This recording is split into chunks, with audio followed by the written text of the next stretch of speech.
Hello guys, बहुत दिन हो गए मैंने कोई वीडियो भी डाला नहीं था काफ़ी टाइम से। मतलब बहुत सारा गैप आ गया बीच में। उसका भी कुछ रीज़न होते हैं। मुझे ऐसा मन किया कि चलो एक बेस्ट वीडियो बनाए। So after completing my masters finally मुझे आईटी में स्पॉन्सरशिप जॉब मिल गई। जो मतलब ढूंढनी बहुत बहुत मुश्किल है। स्पॉन्सरशिप जॉब अपनी फील्ड में फाइंड करना बहुत बहुत कठिन है। जो लोग अभी यहाँ पे यूके में है, जो मास्टर्स ख़त्म कर रहे हैं और अभी जो जर्नी में है अपनी इस स्पॉन्सरशिप वाली फाइंड कर रहे हैं जॉब, उसको पता होगा कि कितना हार्ड है स्पॉन्सरशिप वाली जॉब फाइंड करना। मैं आज पूरी अपनी जर्नी शेयर करूंगा कि कैसे मुझे स्पॉन्सरशिप जॉब मिली, मेरी कैसी जर्नी थी, पूरा मैंने क्या किया था, वो सब मैं शेयर करूंगा। शायद आपको कुछ काम आ जाए इसमें से। ये मेरा पर्सनल ओपिनियन है, ये मेरा पर्सनल एक्सपीरियंस है। ऐसा ज़रूरी नहीं है कि आपको भी ऐसा ही होगा, आपके केस में ऐसा भी हो। मेरा जो है वो मैं शेयर करूँगा, आप सुनना, आपको अच्छा लगे, कुछ आपको ऐसा लगे कि हेल्पफुल है तो आप भी अपने केस में अप्लाई करके देखना। जो लोग नए हैं इस वीडियो को फर्स्ट टाइम देख रहे हैं उसको मैं बता दूं कि मैं सितंबर 22 में यूके आया था। तो मैंने masters in cyber security course complete किया सितंबर 23 में यूनिवर्सिटी ऑफ ग्रीनिच से। ड्यूरिंग दिस टाइम मतलब मैं तो पार्ट टाइम वर्क करता ही था। कोर्स ख़त्म हुआ सितंबर 23 में। उसके बाद मैंने अप्लाई करना स्टार्ट किया था। सितंबर 23 में जब मैंने अप्लाई स्टार्ट किया तो इंटरव्यू तो नहीं मिलते थे। सितंबर में मुझे एक इंटर्नशिप मिली थी, उसमें फाइनल जैसा ही था, सब कुछ हो गया था। लेकिन उसकी जो डेट थी, स्टार्टिंग डेट, वो मेरे कोर्स ख़त्म होने से पहले की थी। तो मैं वहाँ पे वो नहीं कर पाया, उसकी वजह से मुझे उसने रिजेक्ट कर दिया। फिर बहुत सारी एप्लीकेशन की मैंने। डेली में ये लाइब्रेरी में जाके स्टडी करता रहता था, फिर एप्लीकेशन करता था, इंटरव्यू की प्रिपरेशन करता था और पार्ट टाइम जॉब भी चल रही थी। तब मैंने बहुत सारी एप्लीकेशन की, कुछ हो ही नहीं रहा था। मतलब जब अप्लाई करते हैं तो पहले ही फर्स्ट केस में वो रिजेक्शन डाल देते थे। काफ़ी सारी एप्लीकेशन में डेली करता था, लिंक्डइन में करता था, फिर इंडीड में भी मैंने ट्राई की, लेकिन इंडीड में तो कुछ नहीं हुआ, लिंक्डइन में भी कुछ नहीं हो रहा था। क्योंकि उस टाइम पे ऐसा सीन चल रहा था कि सितंबर 23 से दिसंबर जनवरी तक बहुत वर्स्ट पीरियड चल रहा था रिसेशन की वजह से। और आईटी में भी बहुत पोजीशन, मतलब कंपनियां हायर नहीं कर रही थी। बहुत ख़राब सीन था उस टाइम पे। मैंने शायद 500 अराउंड एप्लीकेशन की थी टोटल, उससे ज़्यादा भी हो सकता है, कम भी हो सकता है। मैं एक टाइम पे फ्रस्ट्रेट भी हो गया था क्योंकि डेली आप बहुत एफर्ट करते हो एप्लीकेशन करने में। एक एप्लीकेशन में 15-20 मिनट लगता है, वो बहुत हेडेक होता है क्योंकि जो लोग कर रहे हैं उसको पता होगा अभी। और इतनी सारी एप्लीकेशन करने के बाद भी आपको सभी तरह से रिजेक्शन का ही मेल आए तो मतलब कोई भी इंसान हो वो फ्रस्ट्रेट हो ही जाता है। मैं भी हो गया था, मुझे भी कई बार ऐसा लगा कि चलो गिव अप कर दे, नहीं करना है अभी, नहीं कुछ हो रहा है। लेकिन फिर भी मैं ट्राई करता ही रहता था क्योंकि यार जो लोग यहाँ पे वर्क कर रहे हैं सब, टेस्को, वो सब सेसबरीज, मैकडी, वो सब, उसको पता है कि वो वर्क कैसा है। मैंने बहुत सारे डिफरेंट पेज ट्राई किए। मैंने लिंक्डइन से लोगों को पर्सनली मैसेज सेंड किए, बहुत सारे कनेक्शंस बनाए, कंपनी में जाके उसके कनेक्शंस बनाता था। और रेफरेंस के लिए भी मैंने मैसेज किए काफ़ी सारी जगह पे। डायरेक्टली मेल सेंड करके भी मैंने काफ़ी सारे कोल्ड मेल भी डाले हैं, उसका कोई रिज़ल्ट मुझे मिला नहीं। ऐसा ज़रूरी नहीं है कि मेरे में नहीं मिला तो आपको नहीं मिल सकता है, डिपेंड करता है अलग अलग केसेस पे। शायद आपको वर्क कर जाए, मेरे में नहीं किया था। सबके अपने अपने एक्सपीरियंस होते हैं, तो मेक श्योर कि आप भी ट्राई करें। ऐसा ज़रूरी नहीं है कि ट्राई ना करें। ऐसा नहीं है कि मुझे नहीं मिला तो आपको ट्राई नहीं करना चाहिए, आपको हर वे ट्राई करना है यहाँ पे।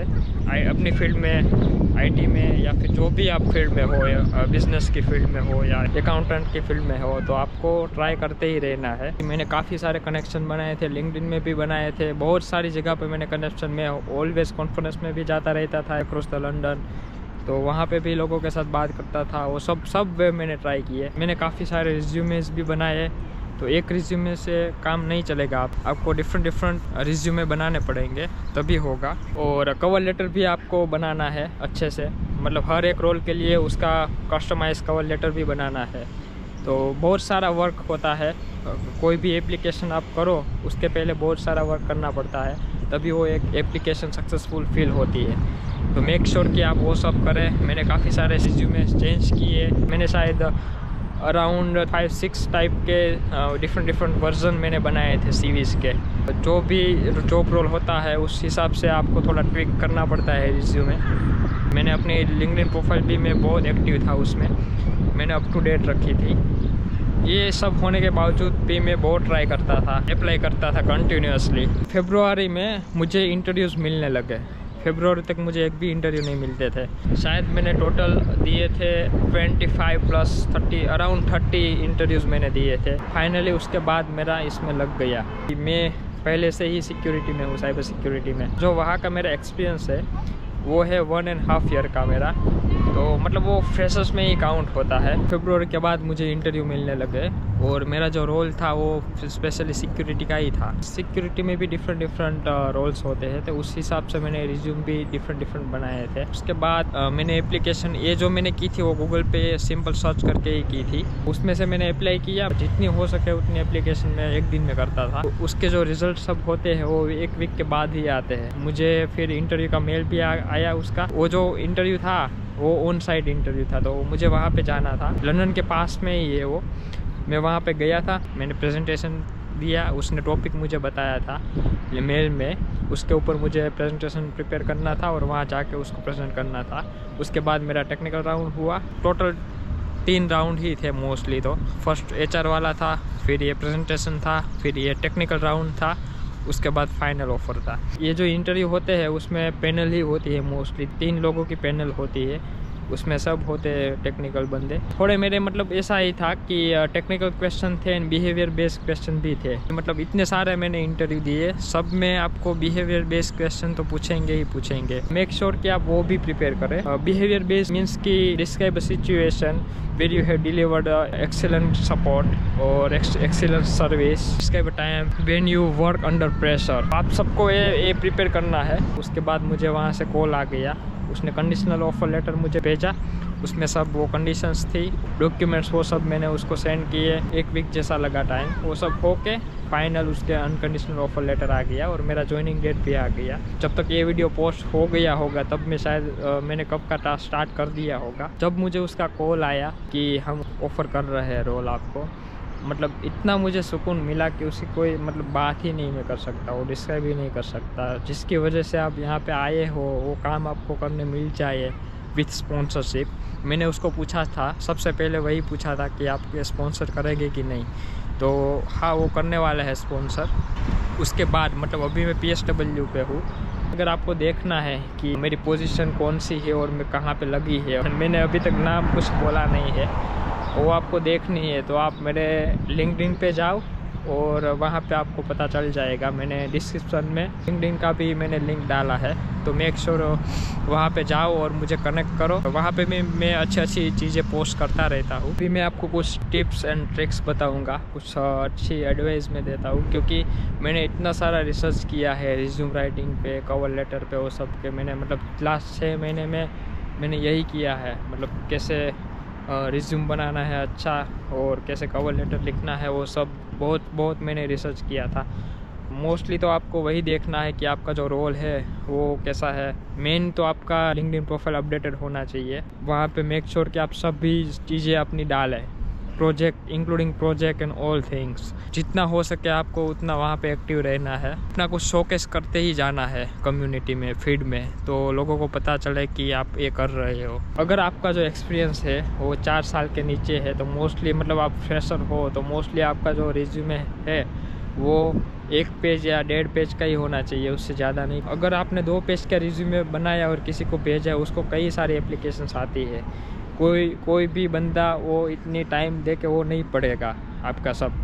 तो मेक श्योर कि क्विक इजी वे में मतलब वो ऐसे हाथ में लेके उसे पता चल जो उसके चाहिए वही दिख जाए, ऐसा हमें उसको बनाना है। यूट्यूब पे सर्च करो अपने जो रोल है उसका कैसे रिज्यूमे आप बना सकते हो अच्छे से, कैसे आप इम्प्रूव कर सकते हो रिज्यूमे। तो कवर लेटर भी कैसे लिखना है, मेक श्योर कि आप ChatGPT की मदद से कवर लेटर भी लिखो अकॉर्डिंग टू JD एंड आपका प्रोफाइल। आपको ये सब पता होना चाहिए, थोड़ी चीज़ें कैसे करनी है ChatGPT की मदद से। दूसरा है कि लिंक्डइन प्रोफाइल में जो भी कंपनीज़ है, आपकी टारगेट कंपनीज़ है, आपको जहाँ पे अप्लाई करना है वहाँ पे उसका पेज ओपन करके पीपल सेक्शन में जाके जो रिक्रूटमेंट आप सर्च करोगे कीवर्ड, तो उस कंपनी में जो भी रिक्रूटमेंट मैनेजर है या फिर रिक्रूटमेंट वाले जो पर्सन है, टैलेंट एक्विजिशन है, ये कीवर्ड डाल के आप उसको कनेक्ट डायरेक्टली कर सकते हो और उसको भी आप डायरेक्टली मैसेज कर सकते हो। दूसरा कोई मैनेजर है, टेक्निकल मैनेजर आपकी फील्ड का, और कोई बंदा है तो उसको आप कनेक्ट करके डायरेक्टली आप सेंड कर सकते हो मैसेज। उसमें कोई जॉब पोजीशन ओपन है तो आप उसको मैसेज करके बोल सकते हो कि मुझे रेफ़र कर दे ऐसा। तो मैंने ये सब किया था। जो वाइट होते हैं वो सब तो कम करते हैं रेफ़र, क्योंकि वो पर्सनली वैसे ही बताएं, मैं आपको पर्सनली जानता नहीं हूँ तो मैं रेफ़र नहीं करूँगा। लेकिन जो इंडियन होते हैं हमारे वाले वो कर देते हैं। अगर आपका कोई दोस्त कोई कंपनी में है, जैसे मैं अभी इसमें लगा तो मेरा कोई दोस्त होगा तो मैं कल कोई पोजीशन आएगी तो मैं उसको रेफ़र कर दूंगा। आप ऐसे भी करें। ये सबसे पहले मेन प्रायोरिटी यही होती है कि अगर कोई बंदा उसको ऐसे मिल जाता है तो वो बहुत आगे नहीं जाएंगे। आते हैं हम इंटरव्यू पे। मतलब आप जब अप्लाई करोगे, अगर आपको कोई फर्स्ट राउंड आता है तो मोस्टली HR का ही राउंड होगा, तो आपको कॉल करेंगे, सब पूछेंगे कि आपको स्पॉन्सरशिप चाहिए, आप मतलब यहाँ पे रिलोकेट हो सकते हो कि नहीं, ये सब क्वेश्चन होंगे। ये कंपनी के बारे में ही पूछते हैं। तो मेक श्योर कि जो आप कंपनी में अप्लाई करते हो, जो भी कंपनी में, उसका सब इन्फॉर्मेशन आपको जाननी है। वो क्या करती है, उसकी क्या प्रोडक्ट है, कितने कितने कंट्रीज़ में है, उसका क्या ऑपरेशंस है, वो सब आपको देखना। जितनी हो सके उतनी इन्फॉर्मेशन उसकी वेबसाइट पे से उठाओ, उसको अच्छे से आप देख लो। मोस्टली लोग क्या करते हैं कि ये सब नहीं देखते हैं कंपनी का, वहीं पे ही वो रिजेक्ट हो जाते हैं। इसके बाद टेक्निकल राउंड आता है, वो मेन राउंड है। उस पर आपको अच्छे से अपनी स्ट्रेंथ दिखाना है। आप 2-3 इंटरव्यू दोगे तो आपको खुद से ही पता चलने लगेगा कि मेरे वीकनेस क्या है, मुझे क्या इंप्रूव करना है, वो सब आपको पता चलेगा। बस ट्राई करते रहो, कंसिस्टेंट एफर्ट डालते रहो, गिव अप मत करो। क्योंकि मुझे पता है, मैं भी वहाँ से ही गुजरा हूँ। पार्ट टाइम जॉब होती है, पार्ट टाइम जॉब से टाइम नहीं मिलता है, और साथ में ये कंटिन्यूस लर्निंग भी होती है, इंटरव्यू भी होते हैं, अप्लाई करना, वो भी एप्लीकेशन करनी, वो सब साथ में होता है। चीज़ें मैनेज करना थोड़ा हार्ड है। ऐसा नहीं है कि यहाँ पे स्पॉन्सरशिप जॉब नहीं मिलती है, मिल जाती है। आपको एफर्ट्स करते रहना है, और जहाँ पे भी आपको हेल्प चाहिए तो मुझे बताना। जितने भी आप इंटरव्यू देते हो वो सब आपको रिकॉर्ड रखना है, कौन सी डेट पे कौन सा आपने राउंड दिया था। 2-3 इंटरव्यू दिए तो आपको पता चल जाएगा कि मुझे कहाँ पे इम्प्रूव करना है। वो सब आपको ट्रायल एंड एरर करते रहना है। जो भी क्वेश्चंस इंटरव्यू में आपको पूछते हैं, हर इंटरव्यू में, वो इंटरव्यू ख़त्म होने के बाद उसको आप नोट कर ले। जो भी क्वेश्चन में आपने अच्छा परफॉर्म नहीं किया है उसको आप GPT पे जाके देखो आंसर कैसे हो सकता है, आप कैसे अच्छे से आंसर दे सकते थे, ये सब आपको देखना है। इंटरव्यू के बाद जो वर्क होता है वो भी आपको करना है, तो ही मतलब होगा। वरना ऐसे तुम ट्राई करते रहोगे तो कुछ नहीं होने वाला है। मेक श्योर कि आप लिंक्डइन पे मुझसे कनेक्ट हो जाए। जो भी आपको कुछ डाउट हो तो मुझे बताना, लिंक्डइन पे मैसेज करना, मैं हेल्प करूंगा। कोई भी इश्यू रिलेटेड टेक्निकल हो या फिर इस इंटरव्यू के बारे में हो। बस इसी वजह थी पिछले कई सारे दिनों से मैंने वीडियो नहीं बनाया था। बहुत सारा मतलब ये सब में मैं पढ़ा था, फाइनल ये सब हो गया। बस वही खुशी है, और आप सबको भी जॉब लग जाएगी। आप गिव अप मत करना। जो भी आपको हेल्प चाहिए, कोई एडवाइस चाहिए, तो मैं यहाँ पे ही हूँ। Thank you so much for watching. Bye bye.